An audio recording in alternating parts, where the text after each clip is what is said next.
ইচ্ছে ছিল আমার একটি সুন্দর ছোট সংসার হবে, আর সেই সংসারটাই যাদেরকে ঘিরে থাকবে আমার হাসি খুশিতে ভরা, তারাই হচ্ছে আমার ফ্যামিলি সোহা অ্যান্ড সোয়ার পাপা। আর এই সব কিছু আমি পেয়ে আলহামদুলিল্লাহ খুব খুশি। আসসালামু আলাইকুম, আমি আরুষি আরু। আজকে আমি বাসার একটি ব্লগ নিয়ে চলে আসলাম আপনাদের মাঝে। আমার ভালোবাসার মানুষরা, তোমরা সবাই কেমন আছো? অনেকদিন ধরে সবাই রিকোয়েস্ট করতেছো বাসায় একটি ব্লগ দিতে, বিশেষ করে সোয়া মামামকে কি আমি টাইম দিই না? সারাদিন সোয়া মামাম কোথায় থাকে? সারাদিন কি শুধু কাজ কাজ নিয়ে বসে থাকি, নাকি বাসায় এবং মেয়েকেও টাইম দিই? বাট আপনারা হয়তো বা একটা কথা ভুলে যান, তাদের জন্যই আমরা এতটা কষ্ট করি। শুধুমাত্র পরিবারটাকে ভালো রাখার জন্য, পরিবারের মুখে হাসি ফুটানোর জন্য আমরা সবকিছু করতে পারি। আর আমাদের এখন যা কিছু আছে, যা কিছু করছি, সবকিছুই সোয়া মামামের জন্য। পৃথিবীতে সেই হচ্ছে সব থেকে ভাগ্যবতী নারী, যাকে কিনা বোঝার মতো নিজের একটি ভালো মনের হাজবেন্ড রয়েছে।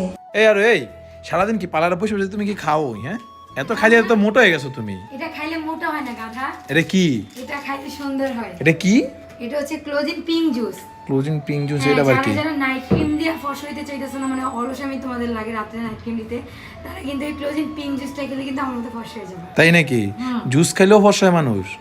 বাহ, ভালো তো। আরেকটা কথা, কি? রিটেল কালেকশন কিন্তু একটা ধামাকা অফার দিচ্ছে। কি? পেজে যে কোনো প্রোডাক্ট কিনলে পেয়ে যাচ্ছে একটা কুপন, আর সেই কুপনে কিন্তু লটারির মাধ্যমে পেয়ে যাচ্ছে আইফোন 60 প্রো ম্যাক্স। তাই নাকি? ভাবা যায়? তো গাইস, আর দেরি করছেন কেন? এখনই প্রোডাক্ট কিনুন, একটা টোকেন নেন আর পেয়ে যান আইফোন 60 প্রো ম্যাক্স। অসুবিধা চাইলে প্রোডাক্ট কিনুন, আবার লটারির মাধ্যমে পেয়ে যান। কোন থেকে নিছো এটা সবাই দেখাই দাও। এই প্রোডাক্টটা আমি নিছি হচ্ছে বিটেল কালেকশন পেজ থেকে।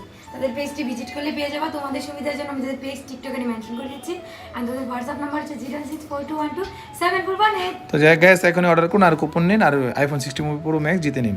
ওকে। আর সবশেষে আমার এই কলিজার টুকরা জান্নাত পাখিটা, আমি বাসায় যতক্ষণই থাকি সোহানির সাথে অনেক দুষ্টুমি করি। আমার সোয়া মামামকে আমি টাইম দিতে খুব ভালোবাসি। আর আজকে যেহেতু সাপ্তাহিক বৃহস্পতিবার, আমার পার্লারের কাজ কিছু কম ছিল, তাই হচ্ছে আমি লেট করে গিয়েছিলাম। সকাল সকাল ঘুম থেকে উঠে আমার সবার আগে কাজ সোয়া মামামকে ফ্রেশ করা, দেন আমার বিছানা পাটি উঠানো, তার খাবার বানানো। অন্যদিকে পাপার কোলে উঠে বায়না ধরছে সে ফ্রিজ থেকে আঙ্গুর ফল খাবে। সবাই তো জানেনি তার বাবার কলিজার টুকরো হচ্ছে সোহানি। পৃথিবীতে সব থেকে বেশি ভালোবাসে তার মেয়েকে।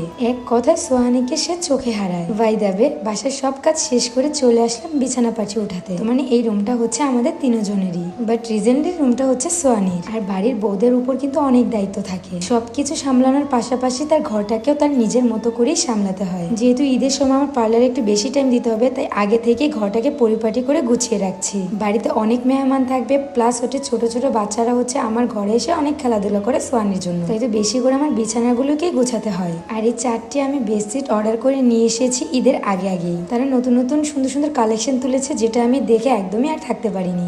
এত সুন্দর বেডশিটের কালেকশন তোমরা পেয়ে যাবে এলটি ফ্যাশন পেজটি ভিজিট করলেই। বরাবর মধ্যে আমি সবসময় এলটি ফ্যাশন পেজ থেকেই চাদর অর্ডার করি। এক একটা চাদর যখন আমার বেডে পারছিলাম, তখন তো বেডের পুরো লুকটাই চেঞ্জ হয়ে গিয়েছিল। 4টা চাদর এনেছি, একটার থেকেও কোনোটা কম নয়। প্রতিটা চাদরের সাথেই 2টো করে মাথার বালিশ, প্লাস হচ্ছে 1টি করে কোল বালিশের কভার পেয়ে যাবা। আর বেডশিটের কাপড়গুলো হচ্ছে খুবই প্রিমিয়াম কোয়ালিটি। আর এদিক দিয়ে দেখেন, আমার মেয়েটা আমাকে কোনো কাজই করতে দিচ্ছে না। কার কার বাসায় এমন রাত জাগা দুষ্টু মিষ্টি একটা পাখি আছে, যারা কিনা মায়েদের কাজে কম প্রেশার দেওয়ার পাশাপাশি বেশি প্রেশার দিতে পছন্দ করে। আর এদিক দিয়ে আমার কাহিনী দেখে সোয়ার পাপা হাসতেছে। আমি ওকে নিয়ে আর পারি না। পাপা ডাকতেছে, তার কোলেও যাবে না, কিন্তু আমার কাজে সে বেঘাত ঘটাবেই। তারপর আপনারা যাই বলেন, এই চাদরগুলো বিছানোর পর আমার খুব ভালো লাগছিল। আর এই ব্যাপারটা না সব মেয়েদেরই থাকে একটা করে স্বপ্ন, হয়তোবা তার কুড়ে ঘর, মাটির ঘর কিংবা বিল্ডিং। নিজেকে পরিপাটি রাখার পাশাপাশি কিন্তু নিজের ঘরটাকে পরিপাটি করে রাখতে হবে। সেক্ষেত্রে দেখা যায় তুমি অসুস্থ খুব কম হবে। যাই হোক, কোন বেডশিটটি তোমাদের বেশি ভালো লেগেছে অবশ্যই কমেন্ট করে জানাবা। তাই তো আপনারা দেরি না করে ঈদের আগেই এলটি ফ্যাশন পেজটি ভিজিট করে এত সুন্দর সুন্দর কালেকশন নিয়ে নিতে পারো চাদরে। দেখতে দেখতে চলে এসেছে একদম ভিডিও শেষ পর্যায়ে। আল্লাহ হাফেজ, টাটা।